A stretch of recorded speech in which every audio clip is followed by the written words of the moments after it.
Guys, നമ്മളിന്ന് പയ്യന്നൂർ പോയെന്ന്. ഇവിടെ മാളുണ്ട്, പാട്ടച്ചിയുണ്ട്. ഓക്കെ, ഞാൻ പറഞ്ഞതാണ് എൻ്റെ BMW എടുക്കാന്ന്. പക്ഷെ ഞാൻ ഇന്ന് സാധാരണക്കാരെ പോലെ നടന്നിട്ടും ബസ്സിലൊക്കെ പോകാറുണ്ട്. സോ ഇന്ന് ബസ്സിൽ പോകുന്ന വെച്ചൊരു ചേഞ്ച് ആയിക്കോട്ടെ. നമ്മുടെ വിശേഷം വഴിയെ കാണാം. ബായ്. അപ്പോൾ നമ്മൾ ബസ്സിലാണ് കേട്ടോ പോയിട്ടുണ്ടായിന്. രാവിലെ തന്നെ പയ്യന്നൂരെത്തി. നമ്മൾ നേരെ പോയത് കണ്ടോത്തിലെ ദേവനാട്സിലേക്കാണ്. എന്താ വെച്ചാൽ നമുക്ക് ഡാൻസിൻ്റെ കുറച്ച് ഡ്രസ്സെല്ലാം എടുക്കാനുണ്ടായിന്. അപ്പം നമ്മൾ നേരെ അവിടെ എത്തി. നമ്മളെല്ലാ ഡാൻസിനും ഇടുന്നതന്നെയാണ് കേട്ടോ ഡ്രസ്സ് എടുക്കുക. എന്താ വെച്ചാൽ ഇവിടെ അത്യാവശ്യം നല്ല കളക്ഷൻസ് ഉണ്ട്. നമ്മളെല്ലാ പരിപാടിക്കും ഇവിടെ വന്നിട്ട് തന്നെയാണ് ഡ്രസ്സ് എടുക്കുക. ഇത് പിന്നെ എൻ്റെയും ആളിൻ്റെയും കണ്ണാടി കാണുമ്പോഴുള്ള കുറച്ച് പട്ടിഷോ.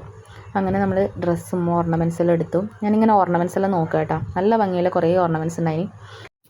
അങ്ങനെ നമ്മൾ ഡ്രസ്സെല്ലാം ബുക്ക് ചെയ്തു. നേരെ നമ്മൾ തിരിച്ച് പയ്യന്നൂർ സ്റ്റാൻഡിലേക്ക് തന്നെ പോയി. എന്താ വെച്ചാൽ നല്ല വിശപ്പുണ്ടായിരുന്നു നമുക്ക്. നമ്മൾ നേരെ പോയത് പയ്യന്നൂർ കൈരളി ഹോട്ടലിലാണ്. പയ്യന്നൂർ എത്തിക്കഴിഞ്ഞിട്ടുണ്ടെങ്കിൽ കൈരളി ഹോട്ടലിൽ നിന്ന് ഒരു ബിരിയാണി കഴിച്ച് ഇറങ്ങിയിട്ടില്ലെങ്കിൽ ഭയങ്കര സ്ട്രെസ്സാണ്. അത് കഴിച്ചിട്ടില്ലവർക്ക് അറിയാം. അപ്പോൾ നമ്മൾ നേരെ 3 പേരും ഫുഡൊക്കെ കഴിച്ച് അപ്പോൾ ഒരാഗ്രഹം വാഴ സിനിമ കാണണമെന്ന്. മാള് പിന്നെ ഓൾറെഡി സിനിമ കണ്ടതാണ്. പക്ഷേ എന്നാലും അവളെ നല്ല മനസ്സിനോട് നമ്മളിവിടെ ആദ്യം വന്നിട്ട് കണ്ടു. അപ്പോൾ സിനിമയെല്ലാം തുടങ്ങി. ആദ്യമൊക്കെ ഭയങ്കര ശരിയായിരുന്നു. നല്ല രസമായിരുന്നു സിനിമ കാണാൻ വേണ്ടിയിട്ട്.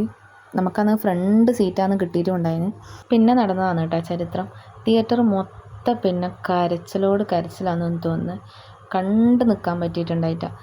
ഞാനൊക്കെ ആണെങ്കിൽ പട്ടി മോങ്ങും പോലെ കിടന്ന് മോങ്ങുന്നുണ്ടായത്. പാറ്റയാണെങ്കിൽ ഒരു ഭാഗത്തുനിന്ന് കരയുന്നു. വാഴ കണ്ട് കരഞ്ഞു പോയി. കണ്ടതുകൊണ്ട് എനിക്ക് ഞാൻ കുറെ കരഞ്ഞു. എന്താ ചെയ്യുന്നറിയില്ല. ഞങ്ങള് കരഞ്ഞു മേടിക്കും അതിൻ്റെ അകത്ത്. ഞാൻ നല്ലോണം കരഞ്ഞു. ഭയങ്കര ഇഷ്ടമായി.